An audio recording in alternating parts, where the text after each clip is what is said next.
Hello Mark, my name is Tina. My number is 15. I'm a sophomore at NCUE.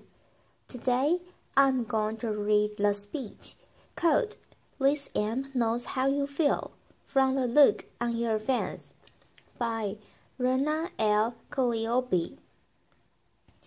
Our emotions influence every aspect of our lives, from our health and how we learn, to how we do business and make decisions, big ones and small. Our emotions also influence how we connect with one another. We've evolved to live in a world like this, but instead, we are living more and more of our lives like this. This is the text message from my daughter last night. In a world that's devoid of emotion, so I'm on a mission to change that. I want to bring emotions back into our digital experiences. I started on this path 15 years ago. I was a computer scientist in Egypt, and I had just gotten accepted to a PhD program at Cambridge University. So I did something quite unusual for a young newlywed Muslim Egyptian wife. With the support of my husband, who had to stay in Egypt, I packed my bags and I moved to England. At Cambridge, thousands of miles away from home, I realized I was spending more hours with my laptop than I did with any other human. Yet despite this intimacy, my laptop had absolutely no idea how I was feeling. It had no idea if I was happy, having a bad day, or stressed, confused, and so that got frustrating. Even worse, as I communicated online with my family back home, I felt like all my emotions disappeared in cyberspace. I was homesick, I was lonely, and on some days I was actually crying. But all I had to communicate these emotions was this letter. Today's technology has lots of IQ, but no EQ, lots of cognitive intelligence, but no emotional intelligence. So that got me thinking, what if our technology could sense our emotions? What if our devices could sense how we felt and reacted accordingly? Just the way an emotionally intelligent friend would. Those questions led me and my team to create technologies that can read and respond to our emotions. And our starting point was the human face. So our human face happens to be one of the most powerful channels that we all use to communicate social and emotional states. Everything from enjoyment, surprise, empathy, and curiosity. In emotion science, we call each facial muscle movement an action unit.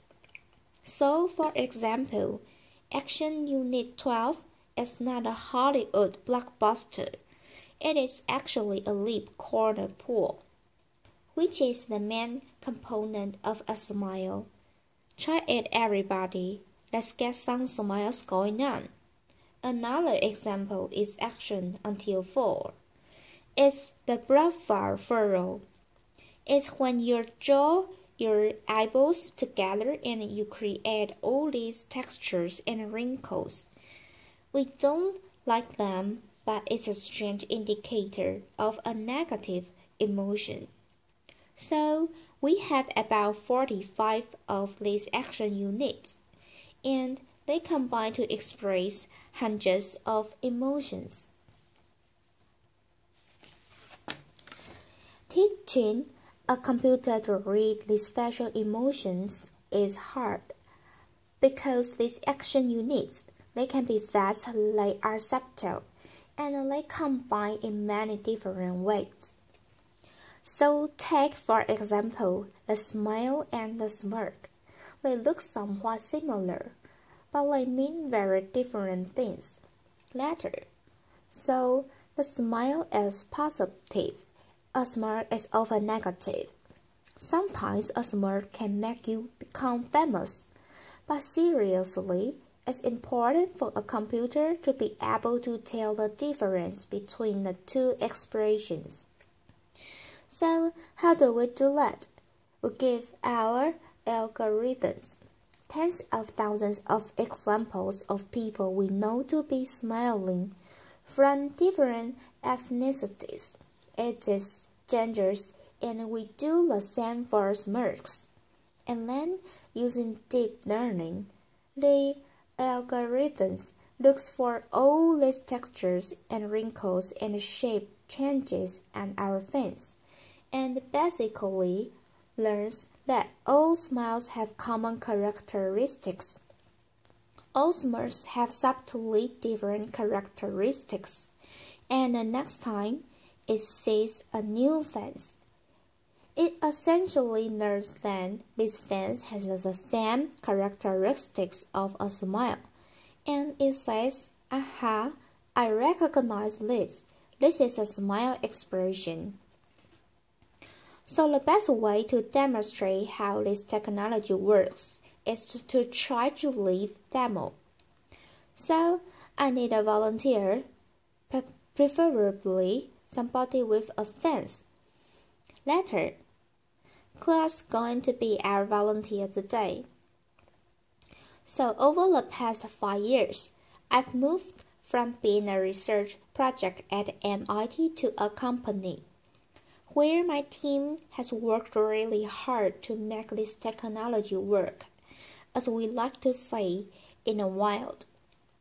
And we've also shrunk it so that the core emotion engine works on any mobile device with a camera, like this iPad. So let's give this a try. As you can see, the algorithm has essentially found close fence. So it's this white bounding box, and it's checking the main feature points on our fence. So her eyebrows, her eyes, her mouth, and her nose. The question is, can it recognize her expression? So we are going to test the machine. So first of all, give me your poker face. Yep, awesome. Later, and then as she smiles, this is a genuine smile. It's great. So you can see the green bar go up as she smiles.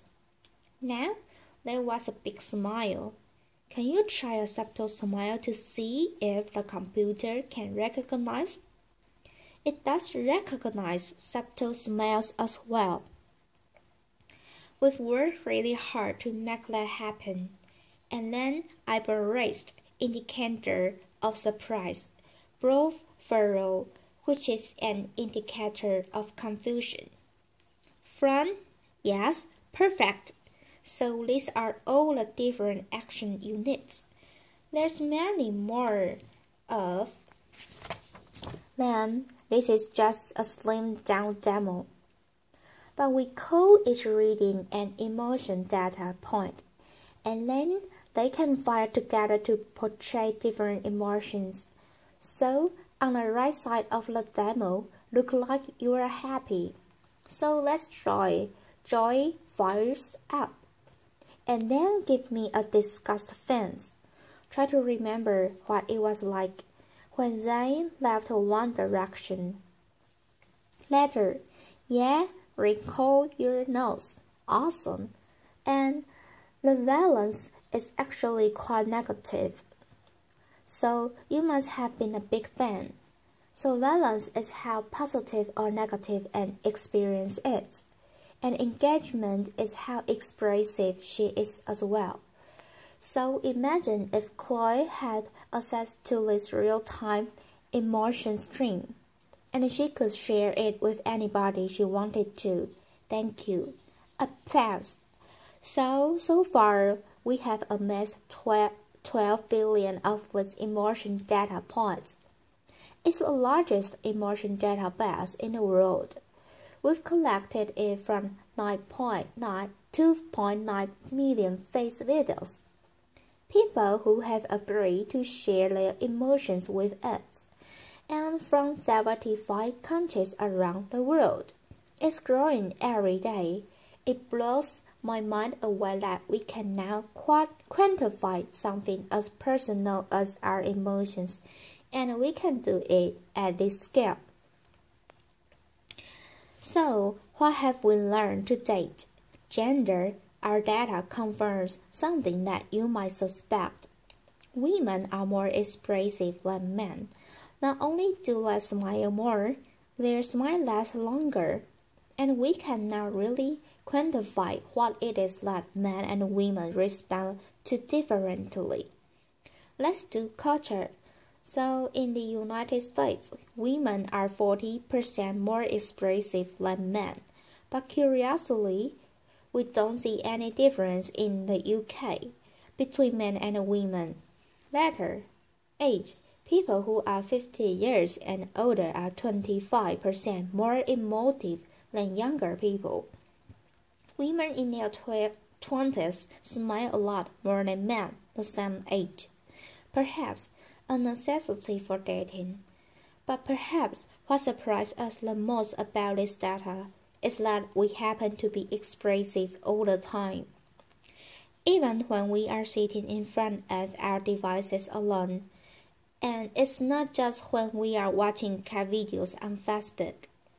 We are expressive when we are emailing, texting, shopping online, or even doing our taxes. Where is this data used today? In understanding how we engage with media. So understanding virality and evolving behavior, and also empowering our emotion enabling technology. And I want to share some examples. They are especially close to my heart. Emotion-enabled wearable glasses can help individuals who are visually impaired read the faces of others.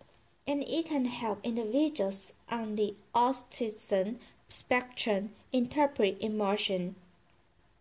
Something that I really struggle with. In education, imagine in your learning apps sense that you are confused and slow down, or that you are bored, so it sped up, just like a great teacher would in a classroom. What if your wristwatch checked your mood, or your car sensed that you are tired, or perhaps your fridge knows that you are stressed, so it auto-locks to prevent you from binge eating. Later, I would like that, yeah? What if, when I was in Cambridge, I had access to my real-time emotion stream, and I could share that with my family back home in a very natural way, just like I would have if we were all in the same room together. I think 5 years down the line, all our devices are going to have an emotion chip, and we don't remember what it was like when we couldn't just front at our device, and our device would say, you didn't like that, did you? Our biggest challenge is that there are so many applications of this technology. My team and I realized that we can build them all ourselves. So we've made this technology available so that other developers can get building and get creative. We recognize that there are potential risks and potential for abuse, but personally, having spent many years doing this, I believe that the benefits to humanity from having emotionally intelligent technology far outweigh the potential for misuse. And I invite you all to be part of the conversation. The more people who know about this technology, the more we can all have a voice in how it's being used.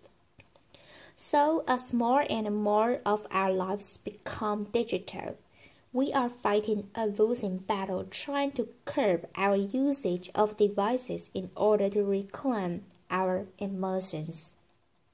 So what I'm trying to do instead is to bring emotions into our technology and make our technologies more responsive. So I want those devices that have separated us to bring us back together. And by humanizing technology, we have this golden opportunity to reimagine how we connect with machines and therefore how we, as human beings, connect with one another. Thank you. Applause.